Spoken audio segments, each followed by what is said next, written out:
కొనసాగాలి, వ్యక్తుల పాలన కాదని స్పష్టం చేసిన హైకోర్టు. శాంతా శ్రీరామ్ కన్స్ట్రక్షన్ కేసులో హైకోర్టు ఉత్తర్వులు రిలీజ్ అయ్యాయి. హైడ్రా కమిషనర్ రంగనాథ్ను వీలైనంత త్వరగా బదిలీ చేయాలన్న హైకోర్టు ఆయన స్థానంలో మరొకరిని నియమించాలని సీఎస్ కు సూచించింది. టీడీపీ అధ్యక్షుడు చంద్రబాబు నాయుడు పార్టీ కేంద్ర కార్యాలయానికి వెళ్లారు. యూనిట్ ఇన్ఛార్జీల శిక్షణా తరగతులు హాజరై పార్టీ ప్రభుత్వ కార్యక్రమాలను ప్రజల్లోకి తీసుకెళ్లే అంశంపై దిశానిర్దేశం చేశారు. తర్వాత వివిధ సమస్యలపై ప్రజల వినతులు అందుకుని పరిష్కారానికి హామీ ఇచ్చారు. వర్షాలు పడితే ఆనందించాల్సింది పోయి ఎందుకు వర్షాలు పడ్డాయా అని బీఆర్ఎస్ నేతలు కుమిలిపోతున్నారంటూ మంత్రి అడ్లూరి సెటర్లు వేశారు. కరువు వస్తే రేవంత్ రెడ్డిని బద్నాం చేద్దామని ప్లాన్ వేసిన గులాబీ గ్యాంగ్ కి షాక్ తగిలిందన్నారు మంత్రి లక్ష్మణ్.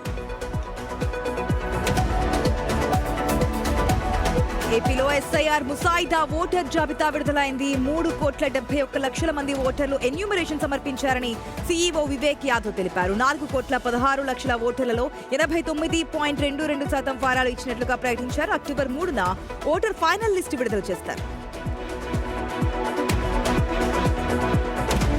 చంద్రబాబు జీవితం అంతా అబద్దాల పునాదిపైనే అని ఫైర్ అయ్యారు వైసీపీ నేత లక్ష్మీపార్వతి. వంచిన వెన్నుపోటుకు నిలువెత్తు నిదర్శన చంద్రబాబుని ఆరోపించారు. సభలో తనను అవమానించారని భువనేశ్వర్ అబద్దాలు చెబుతున్నారని, అసెంబ్లీ రికార్డులు పరిశీలిస్తే వాస్తవాలు తెలుస్తాయన్నారు.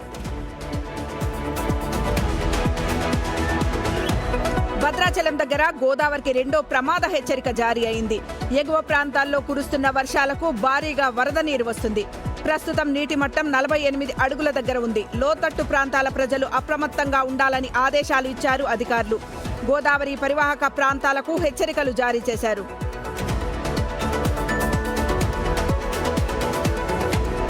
కర్ణాటక తమిళనాడు మధ్య కావేరీ జల వివాదం మొదలైంది. తమిళనాడు సీఎం విజయ్తో చర్చలు లేవన్నారు కర్ణాటక సీఎం డీకే శివకుమార్. విపక్షాలతో చర్చించిన తర్వాతే నీటి విడుదలపై నిర్ణయం తీసుకుంటామన్నారు. కర్ణాటక బంద్ నిర్ణయాన్ని విపక్షాలు విరమించుకోవాలని కోరారు. తమిళనాడులోని తిరువన్నామలై మోక్ష మార్గంలో కొత్త రూల్స్ తీసుకొచ్చారు. ఇకపై ఆ దారిలో వెళ్లాలంటే ముందుగా అక్కడ ఏర్పాటు చేసిన ఇనుప గ్రిల్స్ దాటాలి. ఎవరైనా ఈ గ్రిల్స్ లోపల నుంచి వెళ్తారో వారికి మాత్రమే ఆ పవిత్ర మార్గంలోకి ఎంట్రీ ఉంటుంది.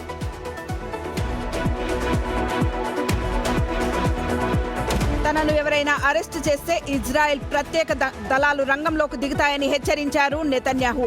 ఇజ్రాయెల్ ప్రధాని అమెరికాకు వస్తే అంతర్జాతీయ క్రిమినల్ కోర్టు వారెంట్పై ఆయనను అరెస్టు చేయాలని న్యూయార్క్ మేయర్ జోహ్రాన్ ఇటీవల కామెంట్ చేశారు. దీనిపై నెతన్యాహు రియాక్ట్ అయ్యారు.